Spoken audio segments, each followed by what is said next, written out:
Hello guys and welcome back to the studio. This is Dawn. In the last video we played with wax seals. Well, I wasn't quite done yet. I was having so much fun and I decided to piggyback off of that and create 2 more cards and 2 gifts. We're going to start with this one because this is the one that is closely related to the previous tags here. So here's a look at the tags that we created in that last video, and I will have a link to that at the end and in the video description below. But what I decided to do was turn it into a card. So I was like, how can I incorporate these wax seals into the cards? So I went ahead and I kept the same concept. I die cut those same snowflakes. These are the Lovely Layers large snowflakes. This time I glittered up the white snowflake. And I have a video on this technique as well that I will link to.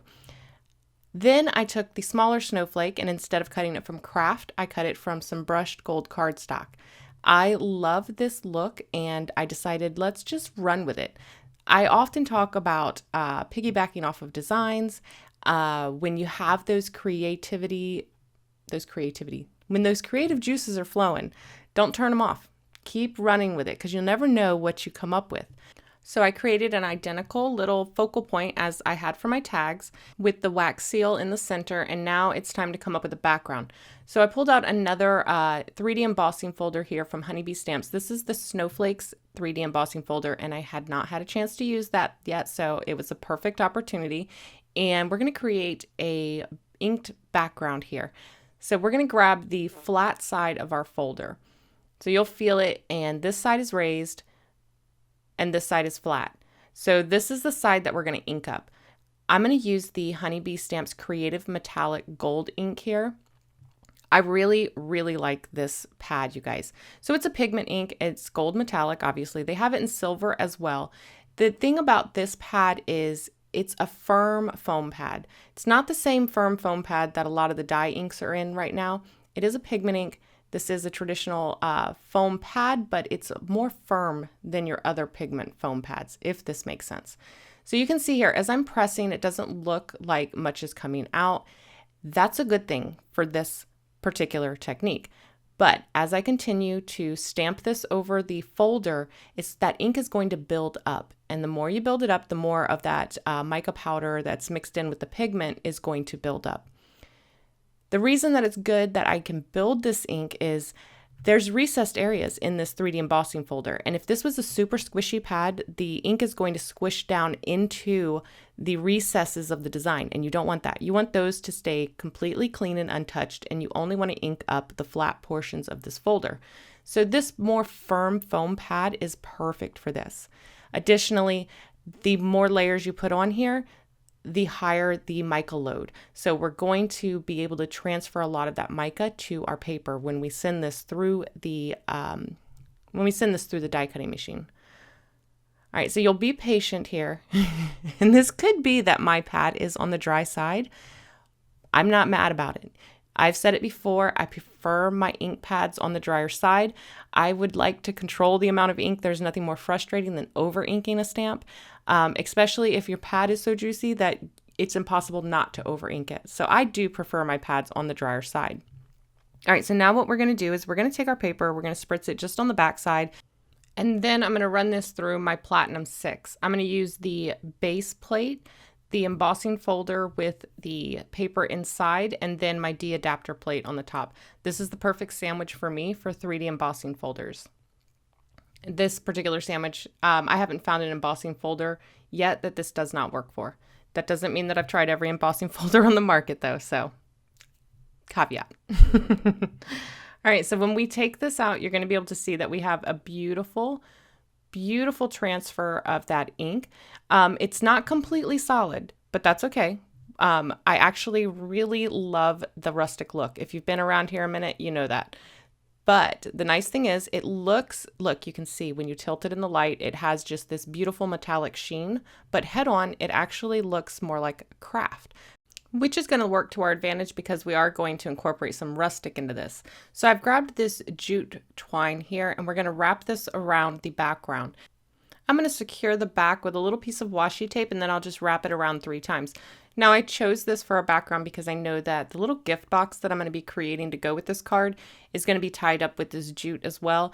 And that's just going to repeat this material on both projects and further tie them together. No pun intended. When I'm done, I'll just secure that loose piece back there with another piece of washi tape versus tying it in a knot because I don't want too much bulk back here, and this is a thicker twine. Originally, I thought I was just going to adhere the snowflake here over the center, but I felt this was a little bit busy. It didn't give the eye anywhere to rest, and the snowflake kind of got lost. So I've put some foam adhesive on the back of a white panel here, and I've just applied the foam adhesive down the edges, and this will raise the cardstock panel up over that twine and make it level. And then when we put our snowflake on, even though it's white on white, our snowflake is glittered, so there is a difference. And we're going to pop these up on dimensionals. So I put a little bit of foam tape behind the white snowflake. That's going to pop it up off the background. It's going to create a shadow, which is going to help separate it from that white background. And then we're also going to put another piece of thinner foam tape here behind our wax seal and our other snowflake. So we've got the dimension here where it's popped up, and it helps separate it from that background.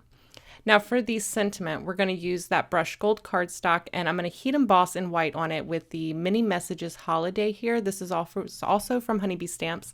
I cannot get enough of the heat embossing on the gold. You guys have seen it a lot already, and you're probably going to see it a lot more, just being honest. But while I'm at it, I'm going to go ahead and stamp 2 of these because we're going to do 2 cards. So I stamped this with the paper slightly higher, and then I just slid the paper down to stamp another one. Then I'm going to grab the white embossing powder, going to sprinkle that on, knock off the excess, then use our heat gun here to melt that. Once it's cool, we're going to pick out our banner die here. Now this is the Mini Messages banners or the mini banners. I'm not sure exactly. I'll have it linked below. Picking out exactly which one I want here. I'm going to use the smaller one. Cuts very close around the sentiment, and it's going to fit perfectly with plenty of margin around the edges of that center panel. We'll use our Be Creative Bitty buzz cutter here to cut those out, and then she's going to live right at the bottom. That's why I placed my snowflake a little bit higher. I knew I was going to put my sentiment right down here. So to adhere this to our card base, we're going to use the same technique that we used for that panel. So I'm going to grab a piece of craft. This is where that gold metallic ink from Head On, it looks like craft, so it's going to be beautiful on a craft base. And our gift box that I'm going to create for this is a little craft box. So we're going to go ahead and set this up to score it at 4 1/4. This is going to be a standard A2 card. And I'm using my Spellbinders trimmer and score here to do that. So this is nice. It's got a blade and a score right on the rail that kind of lives there. We'll fold that over and then reinforce it with the bone folder. To adhere this panel, we're going to use the same technique that we used for our focal panel there.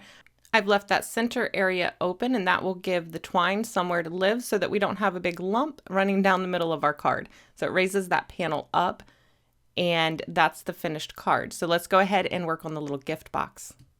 Like I mentioned, I've got this little craft gift box here. This would be perfect for holding like a little handmade ornament or something.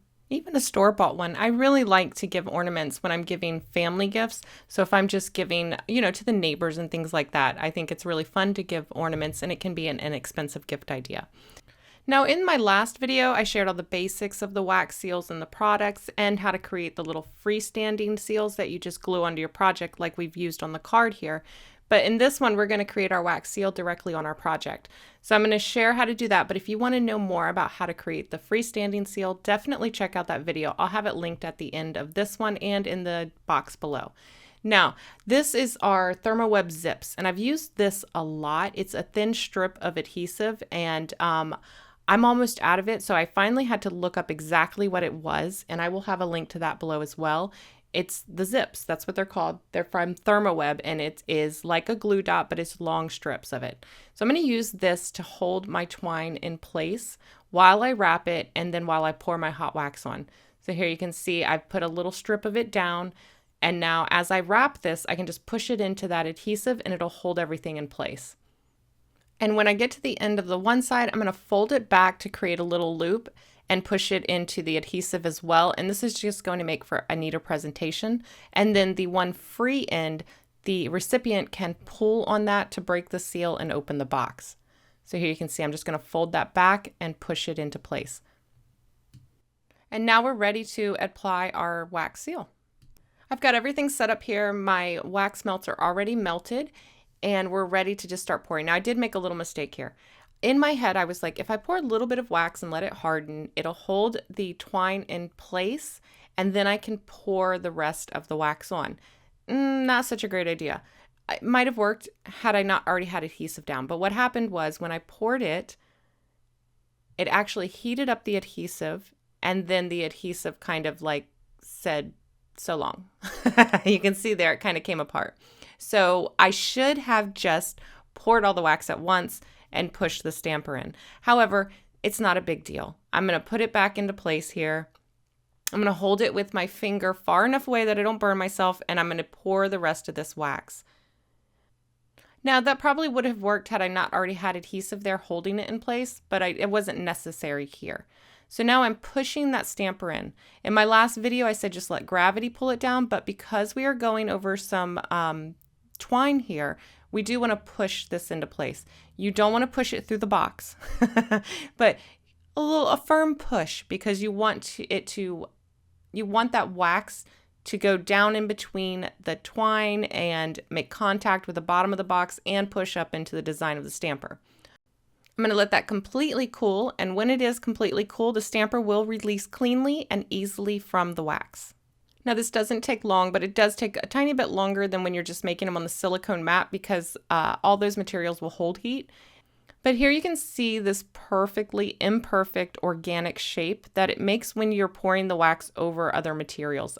And I was having so much fun with this that I wasn't ready to stop.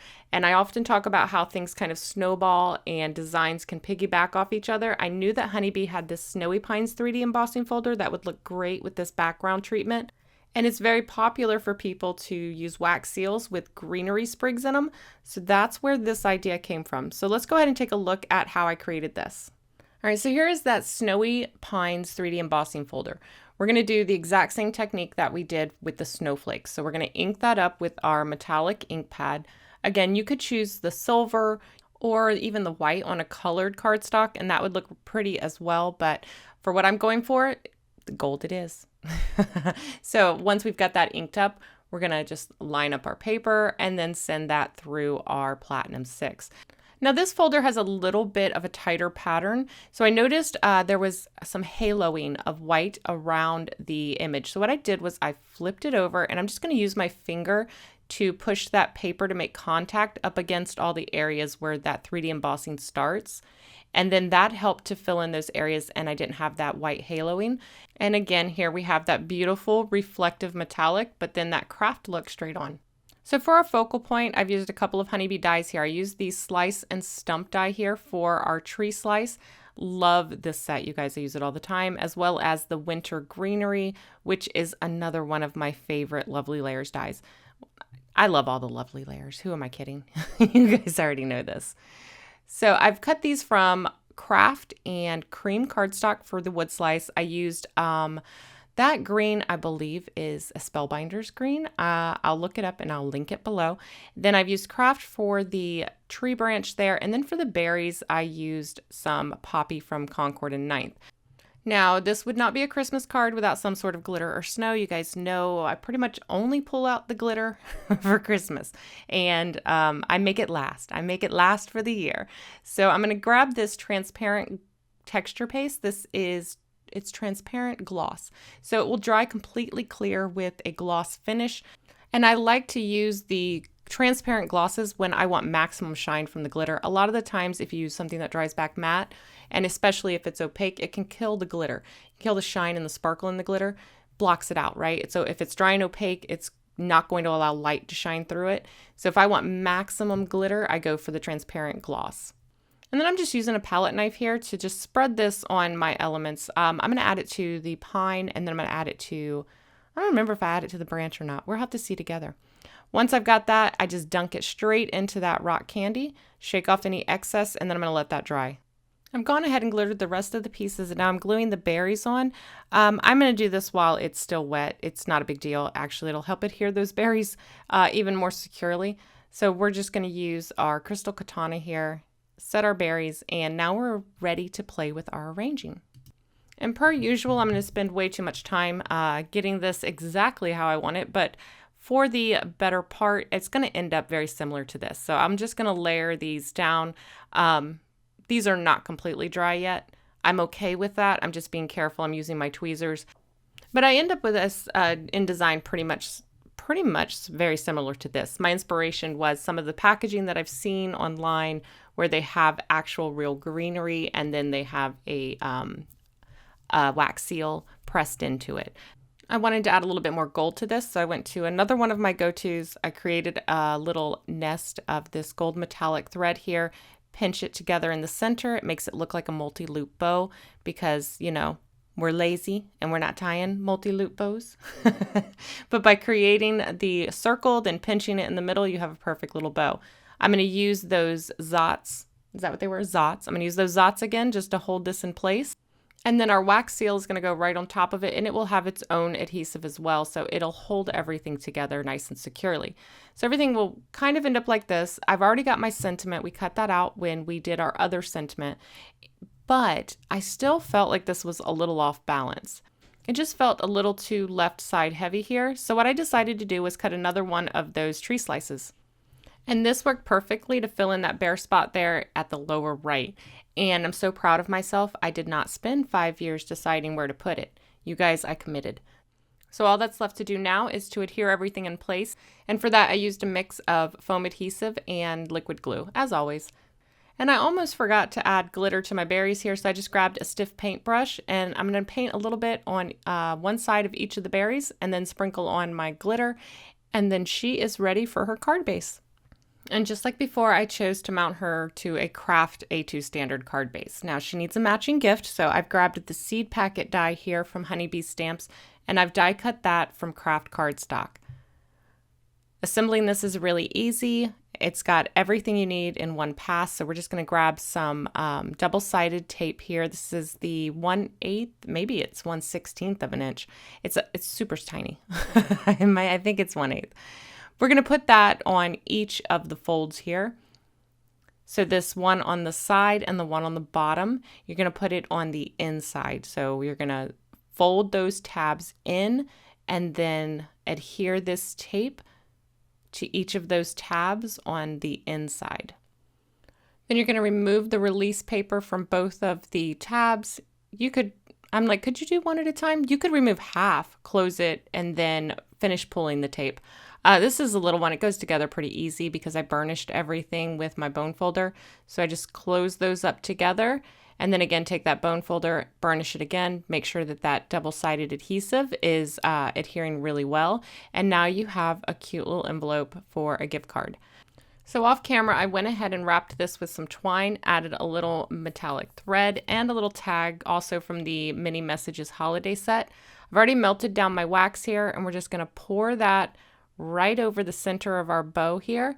Then we're going to pick up our stamper and press that into it. Making wax seals is so satisfying, you guys. I could do it all day.